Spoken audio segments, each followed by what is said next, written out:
Welcome back to gasoline at gasbuddy.com and using Excel to do some gasoline price analysis. At the conclusion of video 3, you ended up with a chart that looks something like this. And as I came by to see it, you're doing a good job there of getting a little bit more creative than what I have here as far as how your titles look and some backgrounds and changing some of the different colors. So next up, what we want to do here for video 4 in this assignment is to first of all go and update the gas prices for the western states that we've been doing for the last few days. So those of you that are with us in the class on schedule, today will be 9/25. Fix this mistake here. This is embarrassing. It's not Alabama. Alaska. I believe that was Gonzalo that pointed that out to me. Thank you. I think the rest of them are okay. Anyway, I think most of you figured that out. At least at Gas Buddy, they spell out the name of the state. So sorry about that. Let's put a border underneath that. And then you go ahead and go in and get those prices. Now, if you've been absent, what you can do is just from this video 4 here, or if you missed these dates, these numbers, you can go ahead and put these prices in from this particular date. If you're just getting started, well, of course, you can go ahead and take these numbers that we acquired on 9/23. Next up will be to create a new worksheet here within our gasoline workbook. And we are going to take a look at gasoline prices in Klamath Falls.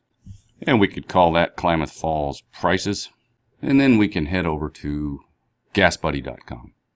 So for this lesson, you'll want to come on over here to this main menu tab, find gas, search by city.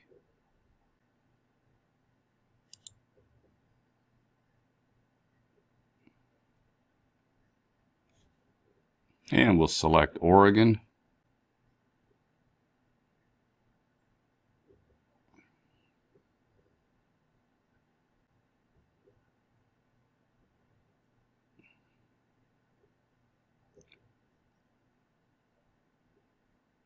And then we'll scroll down, find Klamath County.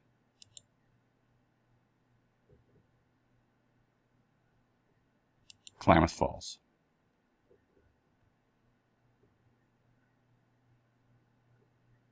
So then we get the listing of the top 10 lowest gas prices in the Klamath Falls area. Let me go ahead and set that off to one side and then bring our worksheet to the other side. And it's important to put the current date that you're doing this assignment because these gasoline prices change. You could even put the time of day that you're acquiring these particular prices if we want to get real accurate. And then go ahead and start building your worksheet. Once again, we'll go ahead and start with our line number. Put those in the center. Border tool. And make line. You can take that down to about 10. So we're going to get those top 10 stations. So we'll need 10 lines. And then you can go ahead and start putting in the names of the stations and the prices that you are finding. Once you have that completed, have me come by, check you off for video number 4. And then we will continue with this data set here on this worksheet for Klamath Falls prices in the next video.